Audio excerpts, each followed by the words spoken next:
Good day mga karadol, and for today's video meron tayong bagong i-review ngayon ang Bajaj Pulsar RS 200. Ayan mga idol, big bike ng big bike mga idol, sa lower cc na 200cc mga idol. So start na tayo sa kanyang front face. Ayan mga idol, so itsura pa lang mga idol, ang forma, napaka-aggressive ang look siya mga idol. So, meron po siyang windshield po dito na medyo cleared. Ayan. Meron siyang bolt dito na 6. 1, 2, 3. Ayan. Tapos, ito, glossy black. Meron siyang decals dito na red. Ayan. Ito po yung daytime running light niya. Ayan. Tapos, turning signal light na LED. Tapos yung headlight yung mga idol, projector siya na LED. Forma Ayan. Kung talaga kala mo para siyang mga robot na mga Gundam. Ayan. Forma Ito po ay naka-telescopic suspension. Ayan. I-weight natin. Ayan.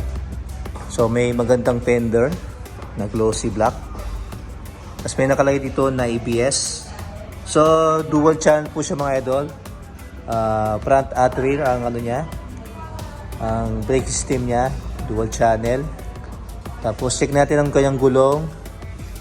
Ang size ng kanyang gulong is 110/70, size 17. Syempre ito po ay tubeless. Ayan. Naka-mags po siya. Meron siyang decals dito. At may malaking disc brake mga idol. Ayan. Saka 2-pot caliper na may tatak na Cremica. Tama po ba? Ayan.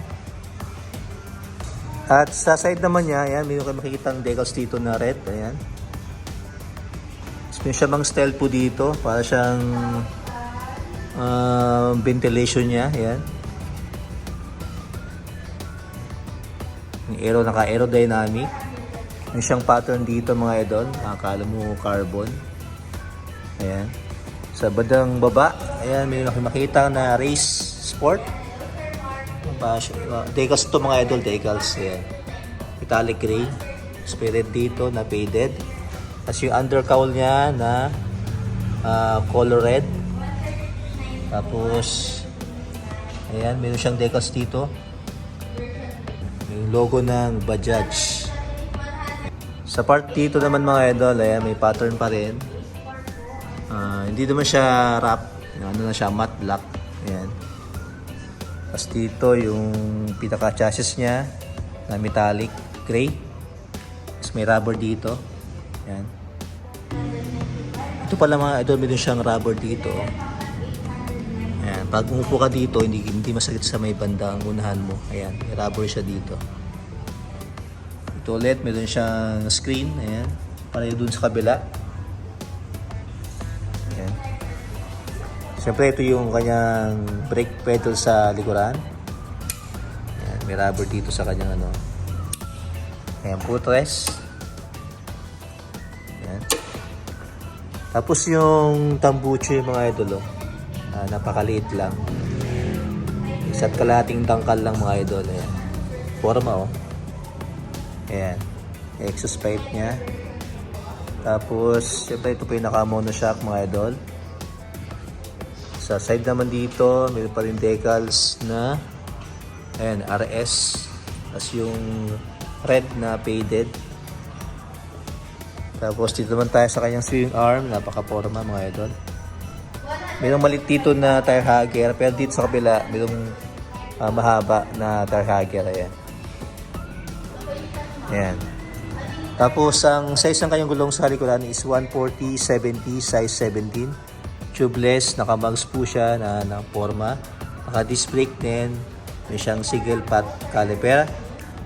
Dual channel po ito mga idol na ABS. Ito yung ilalim ng kanyang one. So ito yung tsura ng kanyang taillight mga idol. Ayan. Magkahiwalay mga idol. LED. Tapos dito yung placement ng kanyang plate number. Ito siyang projector dito at reflector. Ayan. Ito naman yung tsura na kanyang chain mga idol. Ay, napakalaki ng chain niya. Tapos yung sprocket niya. Tapos meron siyang cover dito na hard plastic. Ayan. So dito pala yung yung kanyang tire hugger. Paano siya nakakabit. Ayan. Ito yung dito. Ito po yung naka-manual transmission na 6-speed. Ayan.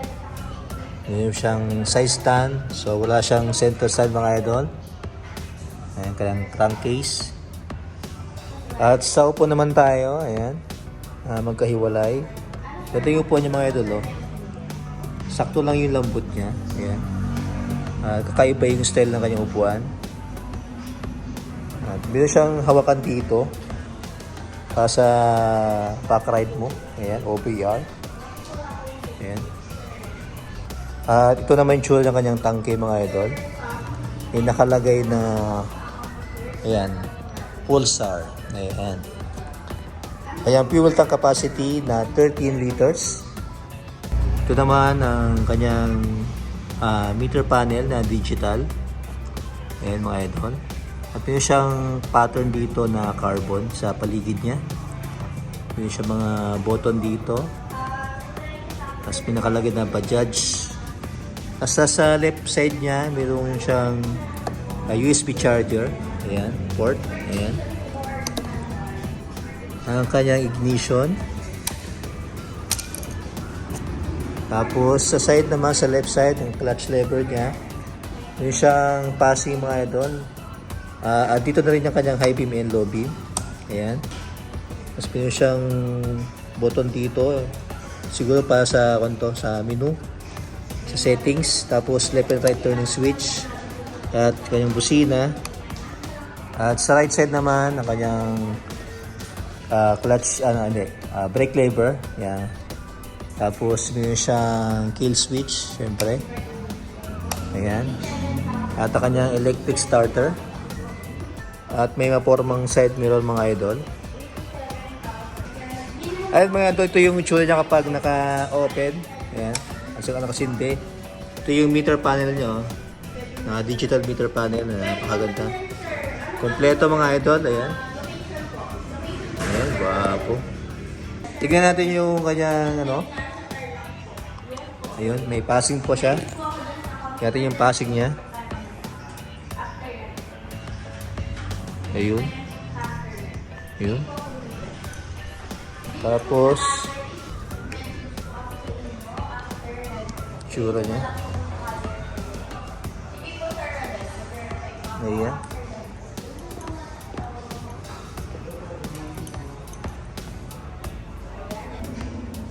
Sa kanyang engine, ito po ay single cylinder, 4-stroke, 4-valve, single overhead cam, liquid cooled. Displacement is 199.5 cc na may maximum power na 24 horsepower at 9,750 RPM. Maximum torque is 90 Nm at 8,000 RPM. Fuel system is fuel injection. Ang kanyang weight mga idol is 155 kg to 159.5 kg. Ground clearance is 157 mm. Wheelbase is 1,345 mm. Ako po ay 5'5" ang aking height mga idol. Ayan. So sakto-sakto naman. At abot ko naman ang floor. Ayos. So magkano nga ba ang Pulsar RS 200? Ang kanyang cash price mga idol is 136,888 pesos. For installment, ang kanyang down payment is 10,100. For monthly, 3 years po niya is 7,271. 2 years naman po is 9,113. 1 year naman po is 14,776. May repeat po siyang 200. At yun siyang free gift na 3 years LTO station, triple insurance, service and warranty, gas activation, MC Moto Club, loyalty card, half face helmet, and 2 liters mobile oil. Sumiso. Ayan, sa mga gusto mag-purchase o mag-avail ng Pulsar RS200, punta lang po dito sa may Motorcycle City, Namquang MacArthur Highway, Barangay Stasyon, Paniki, Tarlac. Ayan. And that's it mga idol. Salamat po sa panonood. Si Boy Joel's Motovlog. Peace and love. Goodbye.